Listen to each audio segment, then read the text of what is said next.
Good morning students. Class twelfth आपके जैसे कि फर्स्ट चैप्टर जो आपका कंप्लीट हो चुका है, जिसमें आपको दिल जल्दी जल्दी ढलता है उसके बारे में बताया, उसके क्वेश्चन आंसर आपको बताए। सेकंड जो चैप्टर है वो आपके कोर्स में नहीं है, उसकी जगह जो थर्ड चैप्टर है आपके, जिसके राइटर है कुंवर नारायण, और चैप्टर का नाम है कविता के बहाने, ये आपके कोर्स में है। इसका जो सेकंड पार्ट है बात सीधी थी, वो भी आपके कोर्स में नहीं है। यहाँ पे हम बात करें कुंवर नारायण की, तो उनका जीवन परिचय इस प्रकार है। कुंवर नारायण आधुनिक हिंदी कविता के सशक्त हस्ताक्षर हैं। इनका जन्म 19 सितंबर सन 1927 1927 को फैजाबाद उत्तर प्रदेश में हुआ था। इनकी प्रारंभिक शिक्षा घर पर ही हुई थी। विश्वविद्यालय स्तर की शिक्षा इन्होंने लखनऊ विश्वविद्यालय से पूरी की। इन्होंने अनेक देशों की यात्राएं की। यहाँ पे हम मानते हैं कि इन कौन नारायण हैं, उन्होंने अपने आप को साहित्यिक रूप में जोड़ा, साथ में विद्यालय शिक्षा को प्राप्त की और अनेक विदेशी यात्राएं की। कुंवर नारायण ने सन 1950 के आसपास काव्य लेखन की शुरुआत की। इन्होंने चिंतन परक लेख, कहानियां, सिनेमा और अन्य कलाओं पर समीक्षाएं भी लिखी।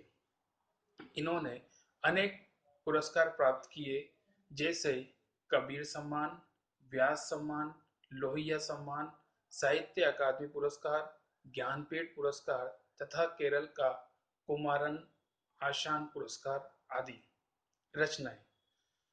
ये तीसरे सप्तक के प्रमुख कवि हैं। इनकी प्रमुख रचनाएं निम्नलिखित हैं। यहाँ पे जैसे जो अज्ञे कवि हैं, उन्होंने सप्तक नाम से पुस्तकें निकाली थी, जिसमें पहला, दूसरा और तीसरा। तो यहाँ पे जो तीसरा सप्तक है उसके ये कवि थे, और इनकी जो रचना है वो निम्नलिखित है। काव्य संग्रह चक्रव्यूह 1956 1956, परिवेश हम तुम, अपने सामने, कोई दूसरा नहीं इन दिनों। सेकंड नंबर आता है प्रबंध काव्य, वो है आत्मजयी। कहानी संग्रह आकारों के आसपास, समीक्षा आज और आज से पहले, सामान्य, ये मेरे साक्षात्कार। काव्यगत विशेषताएं, कवि ने कविता को अपने सृजन कर्म में हमेशा प्राथमिकता दी। आलोचकों का मानना है कि उनकी कविता में व्यर्थ का उलझाव, अखबारी सतहीपन और वैचारिक धुंध के बजाय संयम, परिष्कार और साफ सुथरापन है। कुंवर नारायण जी नगरीय संवेदना के कवि हैं।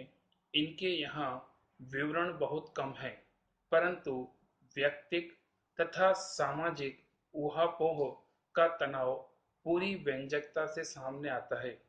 इनकी तटस्थ वीतराग दृष्टि नोच खसोट, हिंसा प्रतिहिंसा से सहमे हुए एक संवेदनशील मन की आलोचनों के रूप में पढ़ी जा सकती है। भाषा शैली, भाषा और विषय की विविधता इनकी कविताओं के विशेष गुण माने जाते हैं। इनमें यथार्थ का खुदरापन भी मिलता है और उसका सहज सौंदर्य भी। सीधी घोषणाएं और फैसले इनकी कविताओं में नहीं मिलते, क्योंकि जीवन को मुकम्मल तौर पर समझने वाला एक खुलापन इनके काव्य स्वभाव की मूल विशेषता है। यह हुआ आपका काव्य लेखक परिचय। अन्य जो आपके इसमें है वो दो पार्ट में है। पहली है कविता के बहाने, दूसरी है बात सीधी थी। बात सीधी थी वो आपके कोर्स में नहीं है, और उसकी जगह जो फर्स्ट कविता है कविता के बहाने, वो इस प्रकार है, उसका सार इस प्रकार है। कविता के बहाने कविता कवि के कविता संग्रह इन दिनों से ली गई है। आज के समय में कविता के अस्तित्व के बारे में संशय हो रहा है। यह आशंका जताई जा रही है कि यांत्रिकता के दबाव में कविता का अस्तित्व नहीं रहेगा। ऐसे में यह कविता कविता की अपार संभावना को टटोलने का एक अवसर देती है। सार, यह कविता एक यात्रा है जो चिड़िया फूल से लेकर बच्चों तक की है। एक ओर प्रकृति है, दूसरी ओर भविष्य की ओर कदम बढ़ाता बच्चा। कवि कहता है, चिड़िया की उड़ान की सीमा है।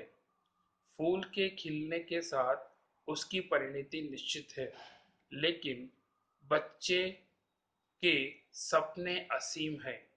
बच्चों के खेल में किसी प्रकार की सीमा का कोई स्थान नहीं होता। कविता भी शब्दों का खेल है। शब्दों के इस खेल में जड़, चेतन, अतीत, वर्तमान और भविष्य सभी उपकरण मात्र हैं। इसलिए जहाँ कहीं रचनात्मक ऊर्जा होगी, वहाँ सीमाओं के बंधन खुद ब खुद टूट जाते हैं। वह सीमा चाहे घर की हो, भाषा की हो या समय की ही क्यों न हो। यहाँ पे जैसे कि लेखक ने बताया कि कविता की जो चिड़िया से और फूलों से तुलना की है, उनकी एक निश्चित सीमा है। कविता के माध्यम से जैसे लेखक कहना चाहते हैं कि चिड़िया एक निश्चित उड़ान तक ही उड़ सकती है, लेकिन कविता है उसकी कोई सीमा नहीं है, वो असीम है। दूसरा रूप यहाँ पे फूल के माध्यम से दिया। फूल है, वो कुछ समय के लिए खिलता है, अपनी सुगंध बिखेरता है, साथ में उसका एक निश्चित समय होता है। लेकिन यहाँ पे कविता का जो समय है वो असीम है, उसकी कोई सीमा नहीं हो सकती। जब तक कवि जिंदा है तब भी उसकी कविता लोगों को आनंदित देती है, और जब कवि न हो तो भी वो कविता लोगों के मार्गदर्शन का कार्य करती है। तो इन सब के माध्यम से लेखक कहना चाहता है कि इन सब की एक सीमा है, लेकिन यहाँ पे कविता की कोई सीमा नहीं है, क्षेत्र नहीं है। वो कहीं भी किसी भी रूप में अपना रूप पा सकती है। उसका विश्वास अलग अलग रूपों में अलग रूप में देखने को मिलता है।